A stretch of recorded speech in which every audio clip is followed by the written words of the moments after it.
وبعد ما نجحنا في فيديو الفولية عملنا السمسمية بأحلى طريقة. ربع كيلو سمسم، عملنا القمر وعملنا الجمال ده. شايفين السمسمية اللي بتشتروها من بره من عند بتوع حلاوة المولد؟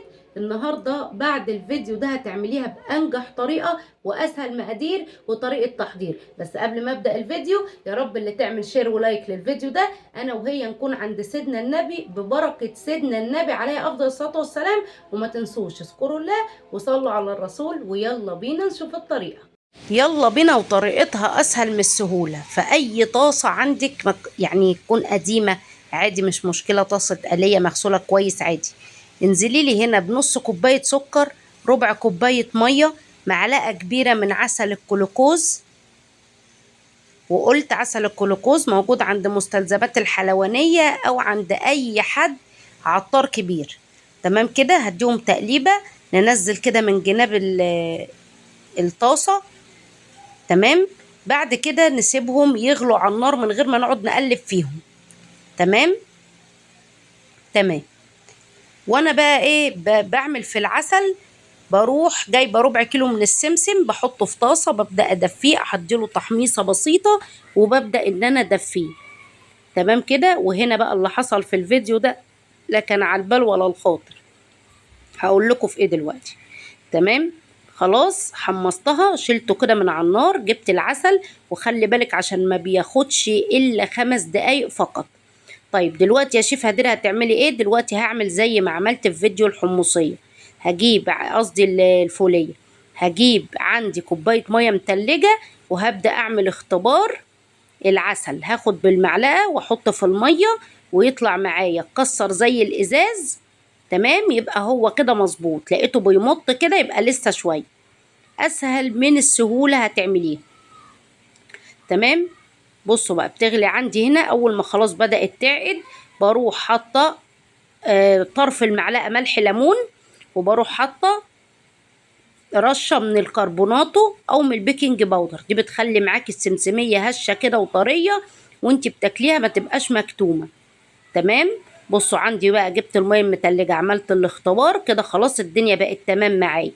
هنا بقى اللحظة الحاسمة. المفروض ان دلوقتي بصوا بقى هنا لسه ايه، خلاص يعني هي بدأت تعقد معايا. تمام. بتتكسر زي الازاز، ما تمطش كده. جيت بقى بعد ما الحلاوة عقدت اهي زي ما انتوا شايفين، نزلت بالسمسمية وكانت الكاميرا فصلت في الحتة دي. وهي دي المفاجأة، ان الكاميرا فصلت مني غصب عني. تمام. انا نزلت بالسمسم ونقلب فيه ثانية على النار بالشكل ده. صينية مدهونة بالزيت، عليها الكيس مدهون بالزيت. خطوتك تكون سريعة. الادوات اللي هتشتغلي فيها كلها مدهونة بالزيت. سكينة مدهونة بالزيت، قطعة مدهونة بالزيت، الكيس اللي هتغطي بيه مدهون بالزيت، كل حاجتك مدهونة زيت. تمام. نزلت السمسمية بالشكل ده. هما كوبايتين كده، ربع كيلو، اعملوهم وانت واقفة. جبت كيس تلاجة مدهون بالزيت زي ما انتوا شايفين، وهي هنا سخنة مولعة. ابدأي افردي فيها وهي سخنة، متخليهاش تبرد منك عشان تعرفي تفرديها. افردي، هاتي المردنة وافردي كويس قوي بالشكل اللي حضراتكم شايفينه ده. هتاكلي احلى سمسمية لمولد النبي وهتدعي للشيف هدير. افردي وساوي، افردي وساوي، خلي السمك معاكي حلو. عايزه اقول لكم يا جماعه والله طلعت طعمها لذيذ لذاذه وحلوه حلاوه زي ما حضراتكم شايفين كده. نبدا ان احنا نسوي الكيس كويس بالشكل اللي انتوا شايفينه ده اهو. نشيل الكيس بقى بالراحه واحده واحده. الكيس ادهنه كويس عشان ما تلزقش منكم. بعد كده بقى امسكيلي القطاعه وابداي قطعي، مش تقطعيها خالص، لا انا عايزاكي بس تعملي لي كده علامات عشان تعرفي تكسريها بعد كده لما تبرد وتمسك نفسها. كده عملتي في البيت احلى وانضف سمسمية. والله طريقتها حلوة كده. احنا عملنا الفولية وعملنا السمسمية، تقدري تعملي الحمصية بكل سهولة، لان انا مش هعمل حمصية. تعملي حمصية بكل سهولة.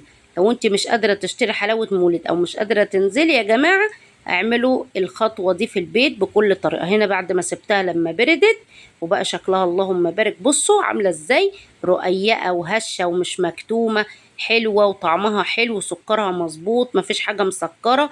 بجد طعمها تحفة التحفة. لايك وشير لو عجبكم الفيديو.